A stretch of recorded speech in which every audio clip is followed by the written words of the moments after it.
Hello bachcho, let's read the question. The question says the deflection in a moving coil galvanometer falls from 50 divisions to 10 divisions when a shunt of 12 ohm is connected with it. The resistance of galvanometer coil is. Now firstly, the key concept is जब भी हम गल्वानोमीटर को as a ammeter use करना चाहते हैं तब हम गल्वानोमीटर के पैरेलल एक शंट रेजिस्टेंस लगाते हैं ताकि इन दोनों शंट रेजिस्टेंस में वोल्टेज सेम हो, बस करंट डिफरेंट हो। यानी कि अगर current total is I and galvanometer में करंट आई जी जा रहा है, सो शंट में current will go I minus I G. अब दोनों में पैरेलल है रेजिस्टर्स, तो दोनों की वोल्टेज सेम होगी। सो अगर R is the resistance of the shunt, that means voltage बराबर कर देंगे, तो ओम्स लॉ के according voltage V is I R, so shunt का voltage is I minus I G R equals to galvanometer का voltage is I G G. Now हम assume करते हैं कि let the value of current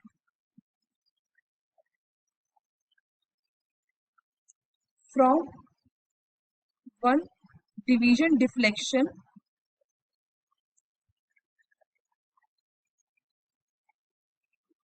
be I ampere.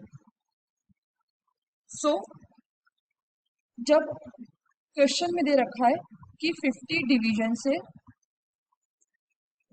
10 division shift हो गया जब shunt connect हुआ, यानी कि पहले गल्वानोमीटर सिर्फ था और बाद में पैरेलली शंट कनेक्ट कर दिया टू मेजर करंट और फिर ये 10 डिवीजन में कन्वर्ट हो गया। सो जब एक डिवीजन में आई एम्पेयर है, दैट मीन्स 50 डिवीजन में 50 आई एम्पेयर करंट होगा एंड 10 डिवीजन में 10 आई एम्पेयर करंट होगा। So total is 50 I ampere और तो 50 से 10 में कन्वर्ट हो गया, टोटल 50 था तो इसमें 10 आई एम्पेयर जाएगा और जो बचा हुआ शंट है जिसका रेजिस्टर R है उसमें जाएगा 50 minus 10 which will be 40 I ampere. Now question में रेजिस्टेंस ऑफ शंट की वैल्यू दे रखी है विच इज 12 ओम। सो जब गल्वानोमीटर और शंट पैरेलल में है, यानी कि इन दोनों का वोल्टेज सेम होगा, सो ओम्स लॉ के according V voltage is equals to IR, where I is current and R is resistance.